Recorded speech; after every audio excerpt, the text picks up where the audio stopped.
So I'm Barbara. I live in Ponce Inlet, Florida, very near the McGees who live in the shores. And I am part of we have a book club at where there's 15 of us, but with summer vacations, there's usually 7 to 10 of us.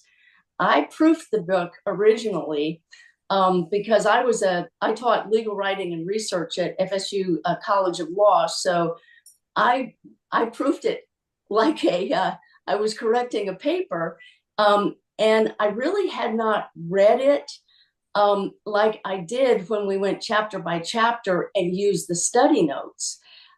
So once we kind of started drilling down into the different the different kind of layers that were in here, because we have the story and the family, and then we have the history, which is very timely. It's very accurate to the lifetime of Jesus. It also talks about the intertestamental period, which most of us don't know about, the time between the Old Testament and the New Testament.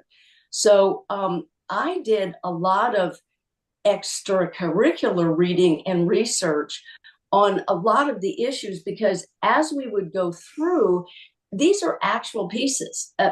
And you understand that the McGees have been in Israel, so they can describe these places. And Larry had done a whole lot of research and actually gave me one of these books on daily life at the time of Jesus. So it is all very accurate to the time, the history, the way of life. It's absolutely fascinating to be able to look at this through Miriam's eyes. And Miriam is the young girl. She starts out and she's younger, and it goes through about 6, 7 years of her life as she progresses and begins to travel with Jesus, and all the different people in her family and accepting her choices. So when you do this as a group, it's interesting how everybody sees something different. Everybody, and so you get the benefit of everybody's insight. And as we go kind of through the questions, it's not just factual, because I like the factual.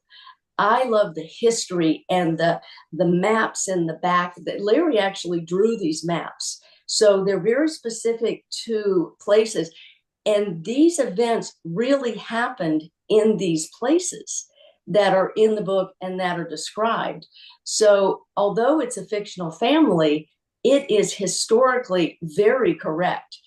And then one of the more fascinating parts of this is in the back there's a list of characters by family and alphabetically. And so it will tell you who was an actual character in the Bible. So as you go through this and you read these stories, they are real stories. And some of the characters that are added into the book are real characters, and some are not.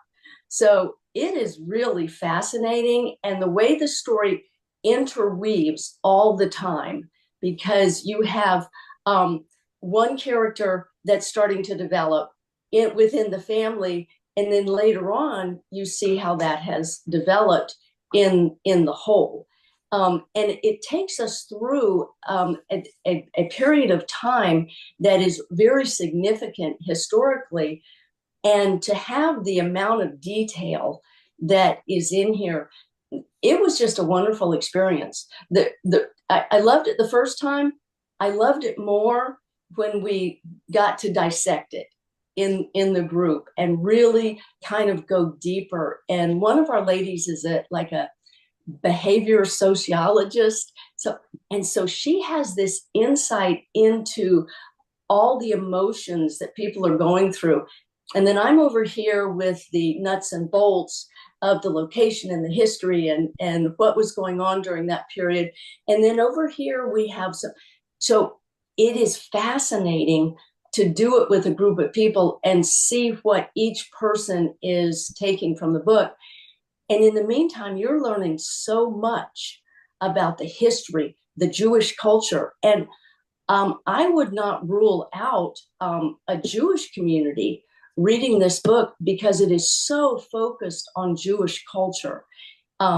So, any other questions? That was just kind of my feelings about this. Just one thing I would add is that one thing we try to do with developing the questions is to have the reader, yes, delve into the first century Israel, but then bring those issues into our modern day.